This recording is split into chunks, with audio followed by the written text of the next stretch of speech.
and 5, and 2.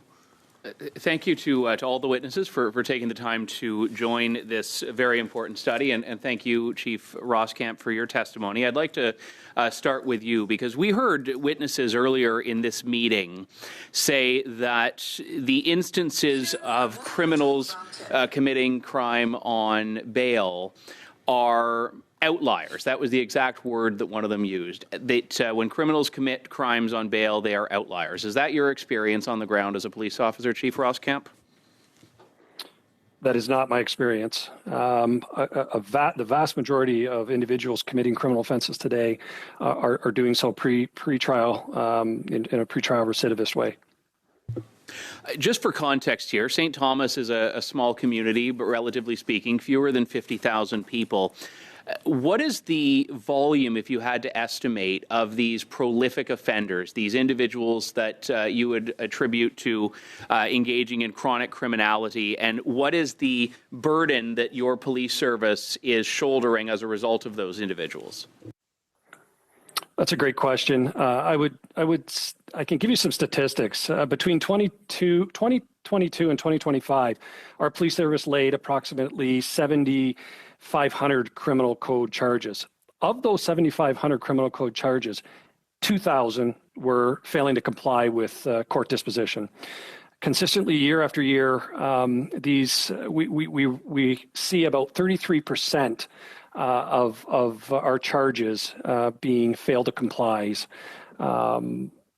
We have numerous individuals in our community, whether it's intimate partner violence or whether it's chronic criminality from small petty theft, petty crime, up to homicide. We're seeing fail to complies as a major pressing point, and individuals, offenders, understanding the legal system well, they know that bail conditions are rarely enforced. They anticipate delays in the court proceedings. They recognize that even serious charges may not lead to long-term detention. And in fact, it's what we're terming like they're gaming the system. And so I think that, is there any other areas you'd like answered in regards to that, Mr. Lawton? I think you've addressed the question very well there. What I'm trying to get a sense of is, and you've indicated it there, so nearly 1/3 of all the charges you laid in that particular period of time were bail violations. Correct.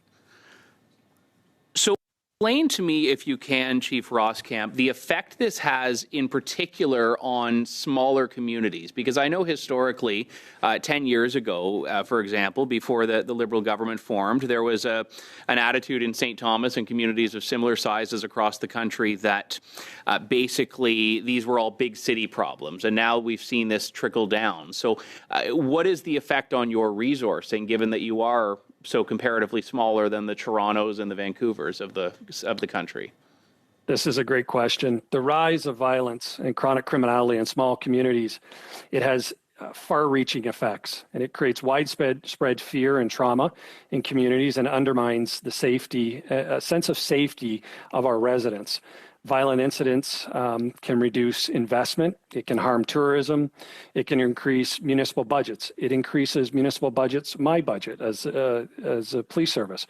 And over time, the community's identity shifts. We had between 23 and 24, 22% increase in our crime severity index. Although we had among, a national high and the reduction of non-violent crime severity, that's your break and enters, your mischiefs, your minor thefts, 32% reduction. And so we're proud of that, but it's such fragile gains that we have to be careful. And we're looking at this chronic criminality as being such a pressure point for smaller communities. In 2024, we unfortunately experienced 2 homicides. One of those homicides, a young lady was shot and killed in a parking lot in a downtown corridor. The individual that's alleged to have committed this crime was out on bail. And so it affects communities of all sizes. You do not have to be in large metropolitan centers or in the GTA for this to affect your community. And we're seeing that, and that manifested in a big way post-COVID, that chronic criminality, and it has lasting serious impacts on communities. You mentioned, Chief Roskamp, in your opening statement, two bills specifically, the Liberal bills C-48 and C-75. Can you draw a direct line between that legislation and the problems you've been describing? Simply put, I believe C-75 has created less safe communities, is my opinion. Near 30-year career in policing. Releasing individuals at the earliest opportunity with the least onerous conditions has gone too far. It does seem as though almost every individual who faces the court system is released. And to be quite honest, offenders know this, and that's part of the gaming that's occurring today, and that's real. Our main criticisms of C-75 are that it removed tools that allow judges to account for long-term criminal history and compliance behavior, resulting in more frequent releases. 48 was a step in the right direction, but it had gaps. It didn't allow for judges to consider anything beyond 5-year limitations with regards to prior convictions. And so we're left with the position we're in now. All we're asking for is better court-level decision-making frameworks, among other areas, and I can get into those if you'd like. With regards that'll to our have to be with another member of Parliament. Thank you for your time, Chief Roskamp. Thank you.